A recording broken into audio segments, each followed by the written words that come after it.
It has been 4 months since Russia invaded Ukraine, and during that time, thousands of foreign soldiers have joined the fight against Russian forces. Our correspondent Olga Malchevska gained access to one of the secret training bases for the International Legion in eastern Ukraine. Days after the Russian attack on Severodonetsk that took the life of a second British soldier, thousands of foreigners are still fighting. Here, in one of Ukrainian regions, we were given access to one of the secret bases of the Foreign Legion fighting here in Ukraine. The latest recruits are being welcomed by their commander. And I hope you will stay here to protect Ukraine, to fight for Ukraine, to kill Russian by your rifle. Is it clear? Yes. I'm more determined than ever to stand up and fight for this beautiful country. Are you scared? No. Soldiers from over 50 countries have different motivations for risking their lives. It's not just for Ukraine, it's also for Taiwan, because I come here for the independence and the freedom.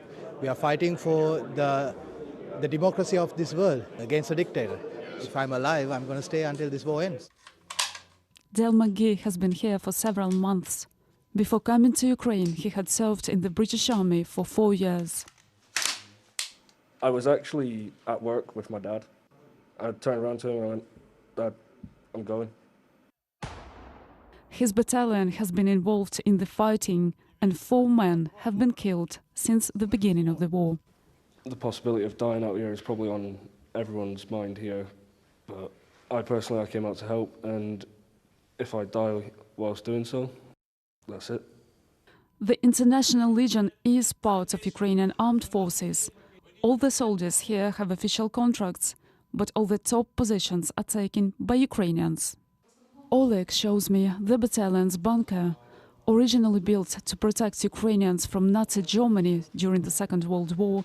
Now it protects Ukrainians from Russia. This is our weapon storage for ammunition, M16s, Kalashnikovs, sniper rifles, grenades. Javelins, the anti-tank missiles, are also at their disposal.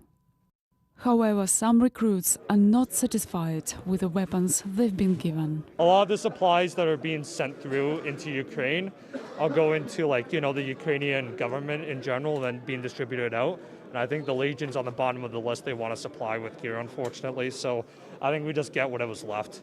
The spokesman of the Foreign Legion denies this and says that all its soldiers' weapons are just as good as those given to the Ukrainian army.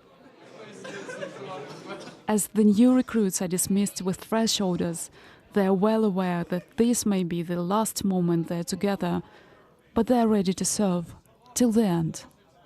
Olga Malchevska, BBC News, Eastern Ukraine.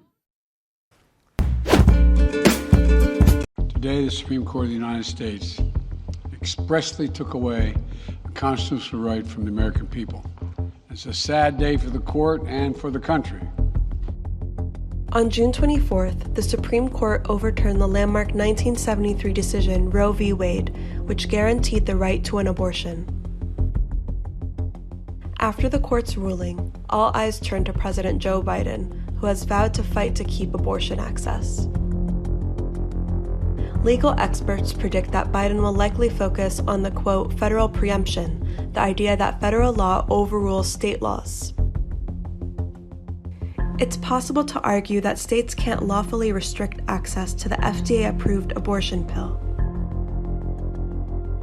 My administration will also protect a woman's access to medications that are approved by the Food and Drug Administration, the FDA, like contraception, which is essential for preventative health care.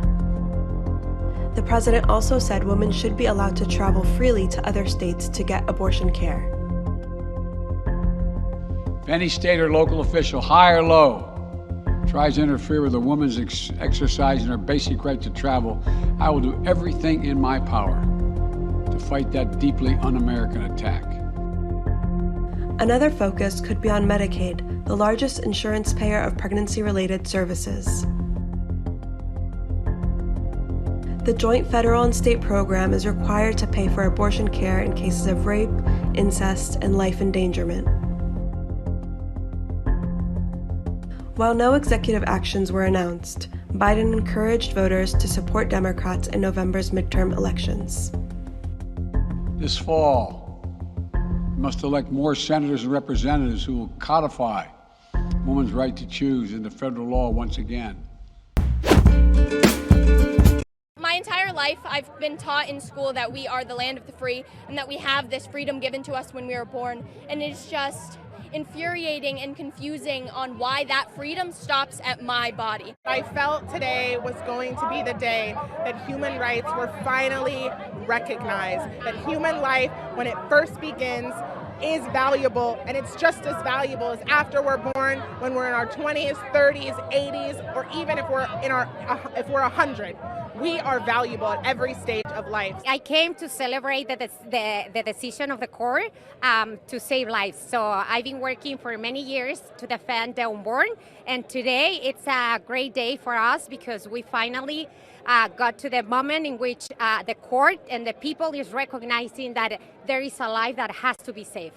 I wasn't surprised because we knew that this is the way that the country is going. We knew this. We saw this 2 months ago. We saw this when Trump was in office, when he appointed those people. And he made it clear when he was on that debate stage that if he got 3 Supreme Court justices, that we would be here today. And so I'm saying today to Congress, it's time for them to codify.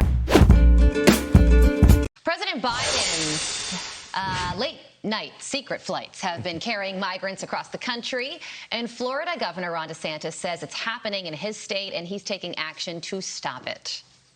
What we have done to start is formed a strike force of state and local law enforcement to be able to interdict illegal drug smuggling, human trafficking, as well as illegals that are illegally carrying firearms throughout the state of Florida. Florida Attorney General Ashley Moody joins me now. Good morning, Attorney General Moody. Tell us about this latest effort and what the goal is. Good morning, Carly. Yes, it's a wonderful thing to work as an attorney general alongside a governor like Ron DeSantis, who doesn't ignore when criminal activities are going on and doesn't make decisions or policies that emboldened criminal organizations. He actually watches very closely what is going on within our state, within our borders, and takes action to combat that. And we've received information that our law enforcement has routinely engaged those smuggling folks into our state, uncovering large amounts of drugs, enough to kill thousands of Floridians.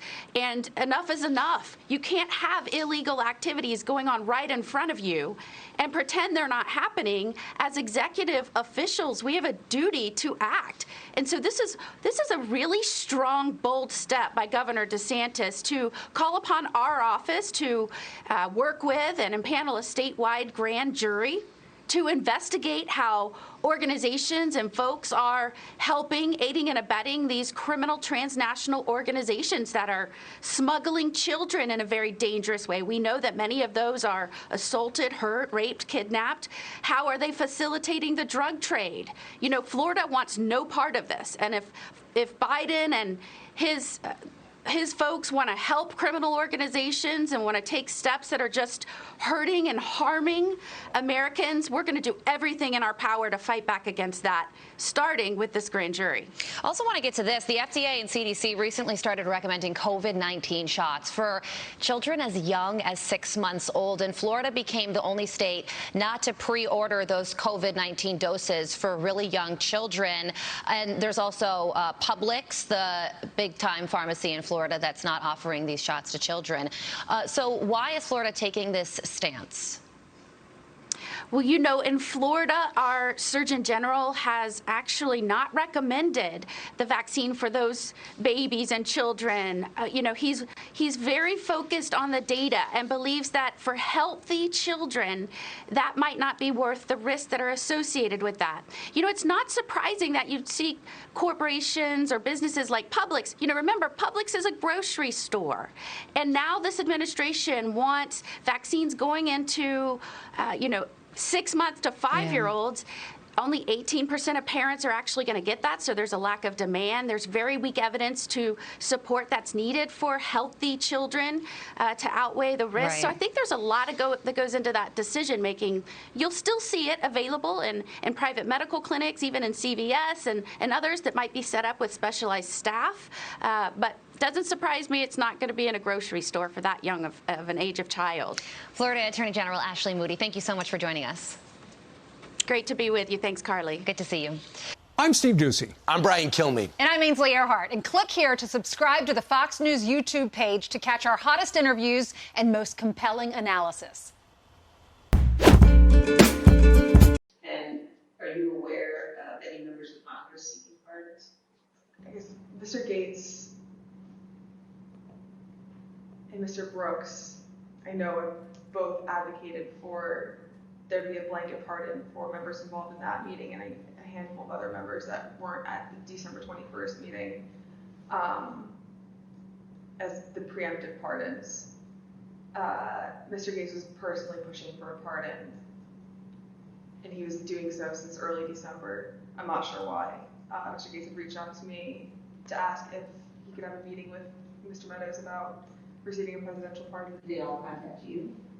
Not all of them, but several of them did. So you mentioned Mr. Gates, Mr. Brooks. Mr. Biggs did.